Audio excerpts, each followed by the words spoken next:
ನಮಸ್ಕಾರ ಆತ್ಮೀಯ ಬಂಧುಗಳೇ. ನಾವು ಪ್ರತಿದಿನ ಸಾವಿರಾರು ಮಾತುಗಳನ್ನಾಡುತ್ತೇವೆ. ಆದರೆ ಎಂದಾದರೂ ಯೋಚಿಸಿದ್ದೀರಾ, ಈ ಮಾತಿನ ಶಕ್ತಿ ಎಲ್ಲಿಂದ ಬರುತ್ತದೆ? ನಮ್ಮ ಪ್ರತಿಯೊಂದು ಪದವೂ ನಮ್ಮ ಬದುಕನ್ನು ರೂಪಿಸುತ್ತದೆ ಎಂದು ನಮ್ಮ ಪೂರ್ವಜರು ನಂಬಿದ್ದರು. ಇಂದು ನಾವು ಶ್ರೀ ದೇವಿ ಲಲಿತಾ ತ್ರಿಪುರ ಸುಂದರಿ ಮತ್ತು ಆಕೆಯ 8 ವಾಗ್ದೇವಿಯರ ಮೂಲಕ ಮಾತಿನ ದಿವ್ಯ ರಹಸ್ಯವನ್ನು ತಿಳಿಯೋಣ. ವಿಡಿಯೋದ ಕೊನೆಯಲ್ಲಿ ನಿಮ್ಮ ಮಾತನ್ನು ಈ ದಿವ್ಯ ಶಕ್ತಿಗಳೊಂದಿಗೆ ಜೋಡಿಸುವ ಒಂದು ಸರಳ ದೈನಂದಿನ ಅಭ್ಯಾಸವನ್ನೂ ಹಂಚಿಕೊಳ್ಳುತ್ತೇನೆ. ದಯವಿಟ್ಟು ಕೊನೆಯವರೆಗೂ ನೋಡಿ. ಸೃಷ್ಟಿಗೂ ಮೊದಲು, ಕಾಲಕ್ಕೂ ಮೊದಲು ಇದ್ದದ್ದು ಒಂದೇ, ಶುದ್ಧ ಚೈತನ್ಯ. ಅಲ್ಲಿ ರೂಪವಿಲ್ಲ, ಶಬ್ದವಿಲ್ಲ, ಚಲನೆಯಿಲ್ಲ, ಕೇವಲ ಅನಂತವಾದ ಪರಿಪೂರ್ಣವಾದ ಅರಿವು. ನಮ್ಮ ತಂತ್ರಶಾಸ್ತ್ರಗಳು ಹೇಳುತ್ತವೆ, ಆ ಪರಮ ಶಾಂತಿಯಲ್ಲಿ ಒಂದು ಸೂಕ್ಷ್ಮ ಸ್ಪಂದನ ಉಂಟಾಯಿತು. ಆ ಮೊದಲ ಸ್ಪಂದನವೇ ಸೃಷ್ಟಿಯ ಬೀಜ. ಆ ಸ್ಪಂದನದಿಂದ ನಾದ ಹುಟ್ಟಿತು, ನಾದದಿಂದ ಬಿಂದು, ಬಿಂದುವಿನಿಂದ ಇಡೀ ಬ್ರಹ್ಮಾಂಡ. ಅಂದರೆ ಈ ಜಗತ್ತಿನ ಮೂಲವೇ ಶಬ್ದ. ನಾವು ಆಡುವ ಪ್ರತಿಯೊಂದು ಮಾತು ಆ ಆದಿನಾದದ ಒಂದು ಕಿರಣ. ಅದಕ್ಕೆ ಮಾತು ಎಂದರೆ ಕೇವಲ ಧ್ವನಿಯಲ್ಲ, ಅದು ಸಾಕ್ಷಾತ್ ಸೃಷ್ಟಿಶಕ್ತಿ. ಈ ಸೃಷ್ಟಿ ಲೀಲೆಯನ್ನ ನಮ್ಮ ಋಷಿಗಳು ಒಂದು ಸುಂದರ ರೂಪಕದಲ್ಲಿ ವಿವರಿಸಿದ್ದಾರೆ.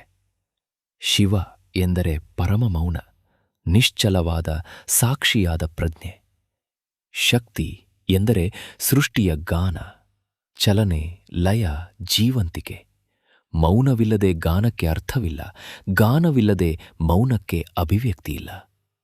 ಶಿವ ಮತ್ತು ಶಕ್ತಿಯ ಈ ದಿವ್ಯ ಸಂಗಮದಿಂದಲೇ ಅಕ್ಷರಗಳು ಹುಟ್ಟಿದವು. ಸಂಸ್ಕೃತದ 51 ಅಕ್ಷರಗಳನ್ನು ಮಾತೃಕಾ ಎಂದು ಕರೆಯುತ್ತಾರೆ, ಅಂದರೆ ಚಿಕ್ಕ ತಾಯಂದಿರು. ಪ್ರತಿಯೊಂದು ಅಕ್ಷರವೂ ಒಂದು ಜೀವಂತ ಶಕ್ತಿ.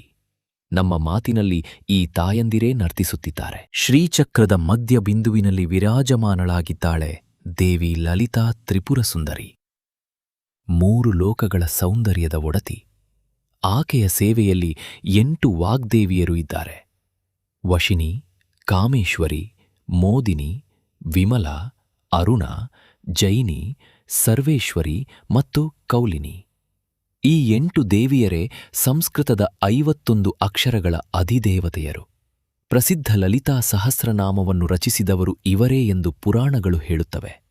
ಇವರು ನಮ್ಮ ಮಾತಿನ ಬೇರೆ ಬೇರೆ ಮುಖಗಳನ್ನು ನಿಯಂತ್ರಿಸುತ್ತಾರೆ. ಈಗ ಒಬ್ಬೊಬ್ಬ ದೇವಿಯನ್ನೂ ಪರಿಚಯ ಮಾಡಿಕೊಳ್ಳೋಣ ಮತ್ತು ಅವರು ನಮ್ಮ ದೈನಂದಿನ ಮಾತಿಗೆ ಏನು ಕಳಿಸುತ್ತಾರೆ ಎಂದು ನೋಡೋಣ. ಮೊದಲನೆಯವಳು ವಶಿನಿ, ಸತ್ಯವಾದ ಮಾತಿನ ದೇವಿ. ವಶಿನಿ ಎಂದರೆ ಎಲ್ಲವನ್ನೂ ವಶದಲ್ಲಿಟ್ಟುಕೊಂಡವಳು. ಸತ್ಯದ ಶಕ್ತಿಯೇ ಅಂತಹದು. ಸತ್ಯ ನುಡಿಯುವವರ ಮಾತಿಗೆ ಜಗತ್ತೇ ತಲೆಬಾಗುತ್ತದೆ. ಆದರೆ ಸತ್ಯ ಎಂದರೆ ಕಠೋರತೆಯಲ್ಲ. ಸತ್ಯಂ ಬ್ರೂಯಾತ್ ಪ್ರಿಯಂ ಬ್ರೂಯಾತ್, ಸತ್ಯವನ್ನು ಪ್ರಿಯವಾಗಿ ಹೇಳು ಎನ್ನುತ್ತದೆ ಶಾಸ್ತ್ರ. ಇಂದು ನಿಮ್ಮನ್ನು ನೀವೇ ಕೇಳಿಕೊಳ್ಳಿ, ನನ್ನ ಮಾತಿನಲ್ಲಿ ಎಷ್ಟು ಸತ್ಯವಿದೆ? ಸಣ್ಣ ಸಣ್ಣ ಸುಳ್ಳುಗಳನ್ನು ಬಿಟ್ಟು ಪ್ರಾಮಾಣಿಕವಾಗಿ ಮಾತನಾಡಿದಾಗ ನಮ್ಮ ಮಾತಿಗೆ ವಶಿನಿಯ ಬಲ ಬರುತ್ತದೆ. ಎರಡನೆಯವಳು ಕಾಮೇಶ್ವರಿ, ಪ್ರೀತಿಯ ಮಾತಿನ ದೇವಿ. ಪ್ರೀತಿಯಿಂದ ಆಡಿದ ಒಂದು ಮಾತು ಮುರಿದ ಹೃದಯವನ್ನು ಸರಿಪಡಿಸಬಲ್ಲದು. ಕಠಿಣವಾದ ಒಂದು ಮಾತು ವರ್ಷಗಳ ಸಂಬಂಧವನ್ನು ಮುರಿಯಬಲ್ಲದು. ನಿಮ್ಮ ಮನೆಯಲ್ಲಿ, ಕಚೇರಿಯಲ್ಲಿ, ಮಕ್ಕಳೊಂದಿಗೆ ಮಾತನಾಡುವಾಗ ಆ ಮಾತಿನಲ್ಲಿ ಪ್ರೀತಿ ಇದೆಯೇ ಎಂದು ಗಮನಿಸಿ. ಕಾಮೇಶ್ವರಿಯ ಅನುಗ್ರಹವಿದ್ದರೆ ನಮ್ಮ ಪ್ರತಿ ಪದವೂ ಮತ್ತೊಬ್ಬರ ಹೃದಯವನ್ನು ತಲುಪುತ್ತದೆ. ಮಾತಿನಲ್ಲಿ ಮಾಧುರ್ಯವಿದ್ದರೆ ಜೀವನದಲ್ಲಿ ಸೌಂದರ್ಯ ತಾನಾಗಿಯೇ ಬರುತ್ತದೆ. ಮೂರನೆಯವಳು ಮೋದಿನಿ, ಆನಂದದ ಮಾತಿನ ದೇವಿ. ಮೋದ ಎಂದರೆ ಸಂತೋಷ. ಕೆಲವರ ಮಾತು ಕೇಳಿದಾಕ್ಷಣ ಮನಸ್ಸು ಹಗುರವಾಗುತ್ತದೆ ಅಲ್ಲವೇ? ಅದು ಮೋದಿನಿಯವರ. ನಗು, ಹಾಸ್ಯ, ಪ್ರೋತ್ಸಾಹದ ನುಡಿ ಇವು ಜೀವನದ ಔಷಧಿ. ದೂರು, ಟೀಕೆ, ನಿರಾಶೆಯ ಮಾತುಗಳಿಂದ ದಿನವನ್ನು ಆರಂಭಿಸುವ ಬದಲು ಇಂದು ಯಾರಿಗಾದರೂ ಒಂದು ಸಂತೋಷದ ಮಾತು ಹೇಳಿ. ನಿಮ್ಮ ಮಾತು ಇತರರ ಮುಖದಲ್ಲಿ ನಗು ತರುವಂತಿರಲಿ. ಆಗ ಮೋದಿನಿ ನಿಮ್ಮೊಳಗೆ ನೆಲೆಸುತ್ತಾಳೆ. ನಾಲ್ಕನೆಯವಳು ವಿಮಲಾ, ಶುದ್ಧ ಮಾತಿನ ದೇವಿ. ವಿಮಲಾ ಎಂದರೆ ಕಳಂಕವಿಲ್ಲದ್ದು. ಚಾಡಿ, ನಿಂದೆ, ಕೆಟ್ಟ ಪದಗಳು ಇವು ಮಾತಿನ ಕೊಳೆ. ಇನ್ನೊಬ್ಬರ ಬಗ್ಗೆ ಹಿಂದಿನಿಂದ ಮಾತನಾಡುವಾಗ ನಾವು ನಮ್ಮ ನಾಲಿಗೆಯನ್ನೇ ಅಶುದ್ಧಗೊಳಿಸಿಕೊಳ್ಳುತ್ತೇವೆ. ನೀರು ಶುದ್ಧವಾಗಿದ್ದರೆ ಮಾತ್ರ ಪ್ರತಿಬಿಂಬ ಸ್ಪಷ್ಟ. ಮಾತು ಶುದ್ಧವಾಗಿದ್ದರೆ ಮಾತ್ರ ಮನಸ್ಸು ಪ್ರಶಾಂತ. ಇಂದಿನಿಂದ ಒಂದು ಸಂಕಲ್ಪ ಮಾಡಿ, ಯಾರ ಬಗ್ಗೆಯೂ ಹಿಂದಿನಿಂದ ಕೆಟ್ಟದಾಗಿ ಮಾತನಾಡುವುದಿಲ್ಲ ಎಂದು. ಇದೇ ವಿಮಲೆಯ ನಿಜವಾದ ಪೂಜೆ. 5ನೇಯವಳು ಅರುಣ, ಧೈರ್ಯದ ಮಾತಿನದ ದೇವಿ. ಅರುಣ ಎಂದರೆ ಉದಯ ಸೂರ್ಯನ ಕೆಂಪು ಬಣ್ಣ, ಕತ್ತಲನ್ನು ಸೀಲುವ ಬೆಳಕು. ಎಷ್ಟೋ ಬಾರಿ ನಮಗೆ ಸರಿ ಅನ್ನಿಸಿದ್ದನ್ನು ಹೇಳಲು ಭಯವಾಗುತ್ತದೆ. ಸಭೆಯಲ್ಲಿ ಮೌನವಾಗುತ್ತೇವೆ. ಅನ್ಯಾಯ ಕಂಡರೂ ಸುಮ್ಮನಿರುತ್ತೇವೆ. ಅರುಣ ಕಲಿಸುವ ಪಾಠ ಇದು. ನಿನ್ನ ಧ್ವನಿಗೆ ಬೆಲೆಯಿದೆ, ಅದನ್ನು ಬಳಸು. ಸತ್ಯದ ಪರವಾಗಿ, ದುರ್ಬಲರ ಪರವಾಗಿ ಧೈರ್ಯದಿಂದ ಮಾತನಾಡಿ. ಧ್ವನಿ ನಡುಗಿದರೂ ಸರಿ, ಹೇಳಬೇಕಾದ್ದನ್ನು ಹೇಳಿ. 6ನೇಯವಳು ಜೈನಿ, ವಿಜಯದ ಮಾತಿನ ದೇವಿ. ಜೈನಿ ಎಂದರೆ ಗೆಲ್ಲುವವಳು. ನಮ್ಮ ಮಾತೇ ನಮ್ಮ ಭವಿಷ್ಯದ ಬೀಜ. ನನ್ನಿಂದ ಆಗುವುದಿಲ್ಲ ಎಂದು ಹೇಳುತ್ತಲೇ ಇದ್ದರೆ ಅದೇ ನಿಜವಾಗುತ್ತದೆ. ನಾನು ಪ್ರಯತ್ನಿಸುತ್ತೇನೆ, ನಾನು ಸಾಧಿಸುತ್ತೇನೆ ಎಂಬ ಮಾತು ನಮ್ಮ ಒಳಗಿನ ಶಕ್ತಿಯನ್ನು ಜಾಗೃತಗೊಳಿಸುತ್ತದೆ. ನಿಮ್ಮ ಬಗ್ಗೆ ನೀವು ಆಡುವ ಮಾತುಗಳನ್ನು ಗಮನಿಸಿ. ಅವು ನಿಮ್ಮನ್ನು ಕುಗ್ಗಿಸುತ್ತಿವೆಯೋ ಎತ್ತರಿಸುತ್ತಿವೆಯೋ?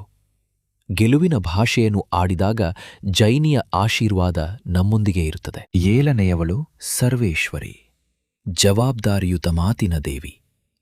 ಸರ್ವೇಶ್ವರಿ ಎಂದರೆ ಎಲ್ಲದರ ಒಡತಿ. ಒಡೆತನ ಎಂದರೆ ಜವಾಬ್ದಾರಿ. ಬಿಟ್ಟ ಬಾಣ ಮತ್ತು ಆಡಿದ ಮಾತು ಎಂದಿಗೂ ಹಿಂದಕ್ಕೆ ಬರುವುದಿಲ್ಲ. ಇಂದಿನ ಸಾಮಾಜಿಕ ಮಾಧ್ಯಮದ ಯುಗದಲ್ಲಿ ಒಂದು ಮಾತು ಕ್ಷಣದಲ್ಲಿ 1000 ಜನರನ್ನು ತಲುಪಬಹುದು. ಆದ್ದರಿಂದ ಮಾತನಾಡುವ ಮೊದಲು 3 ಪ್ರಶ್ನೆಗಳನ್ನು ಕೇಳಿಕೊಳ್ಳಿ. ಇದು ಸತ್ಯವೇ? ಇದು ಅಗತ್ಯವೇ? ಇದು ಹಿತವೇ? ಈ ವಿವೇಕವೇ ಸರ್ವೇಶ್ವರಿಯ ಉಪಾಸನೆ. 8ನೇಯವಳು ಕೌಲಿನಿ, ಪವಿತ್ರ ಮಾತಿನ ದೇವಿ. ಕೌಲಿನಿ ರಹಸ್ಯ ಸಾಧನೆಗಳ ಮತ್ತು ಮಂತ್ರಶಕ್ತಿಯ ದೇವಿ. ಮಾತು ಕೇವಲ ಸಂವಹನವಲ್ಲ, ಅದು ಸಾಧನೆಯೂ ಹೌದು. ಮಂತ್ರ, ಸ್ತೋತ್ರ, ನಾಮಸ್ಮರಣೆ, ಪ್ರಾರ್ಥನೆ ಇವೆಲ್ಲವೂ ಮಾತಿನ ಅತ್ಯುನ್ನತ ರೂಪಗಳು. ದಿನದಲ್ಲಿ ಕೆಲವು ನಿಮಿಷಗಳಾದರೂ ನಿಮ್ಮ ಧ್ವನಿಯನ್ನು ದೈವಿಕತೆಗೆ ಮೀಸಲಿಡಿ. ಓಂಕಾರವನ್ನು ಜಪಿಸಿ ದೇವಿಯ ನಾಮವನ್ನು ಸ್ಮರಿಸಿ. ಆಗ ನಮ್ಮ ನಾಲಿಗೆಯೇ ಒಂದು ದೇಗುಲವಾಗುತ್ತದೆ. ಇದೇ ಕೌಲಿನಿಯ ಕೃಪೆ. ಈಗ ನಾನು ಮಾತು ಕೊಟ್ಟಂತೆ ದೈನಂದಿನ ಅಭ್ಯಾಸ. ಪ್ರತಿದಿನ ಬೆಳಿಗ್ಗೆ ಎದ್ದ ಕೂಡಲೇ ನಿಮ್ಮ ಬಲಗೈಯನ್ನು ಕಂಠದ ಮೇಲೆ, ಅಂದರೆ ವಿಶುದ್ಧಿ ಚಕ್ರದ ಮೇಲೆ ಮೃದುವಾಗಿ ಇರಿಸಿ. ಕಣ್ಣು ಮುಚ್ಚಿ ದೀರ್ಘವಾಗಿ ಉಸಿರೆಳೆದುಕೊಳ್ಳಿ. ನಂತರ ಈ 8 ಸಂಕಲ್ಪಗಳನ್ನು ಮನಃಪೂರ್ವಕವಾಗಿ ಹೇಳಿ. ವಶಿನಿಯ ಕೃಪೆಯಿಂದ ಇಂದು ನಾನು ಸತ್ಯವನ್ನೇ ನುಡಿಯುತ್ತೇನೆ. ಕಾಮೇಶ್ವರಿಯ ಕೃಪೆಯಿಂದ ನನ್ನ ಮಾತಿನಲ್ಲಿ ಪ್ರೀತಿ ತುಂಬಿರಲಿ.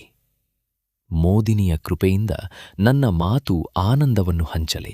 ವಿಮಲೆಯ ಕೃಪೆಯಿಂದ ನನ್ನ ಮಾತು ಶುದ್ಧವಾಗಿರಲಿ. ಅರುಣೆಯ ಕೃಪೆಯಿಂದ ನಾನು ಧೈರ್ಯದಿಂದ ಮಾತನಾಡುತ್ತೇನೆ.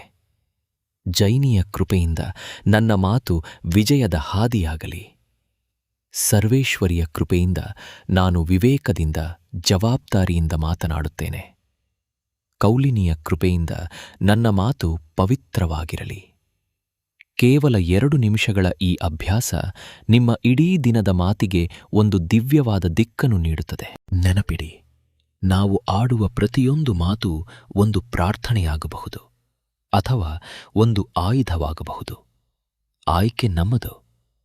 8 ವಾಗ್ದೇವಿಯರ ಸ್ಮರಣೆಯೊಂದಿಗೆ ಮಾತನಾಡಿದರೆ ನಮ್ಮ ಜೀವನವೇ ಒಂದು ಸುಂದರವಾದ ಸ್ತೋತ್ರವಾಗುತ್ತದೆ.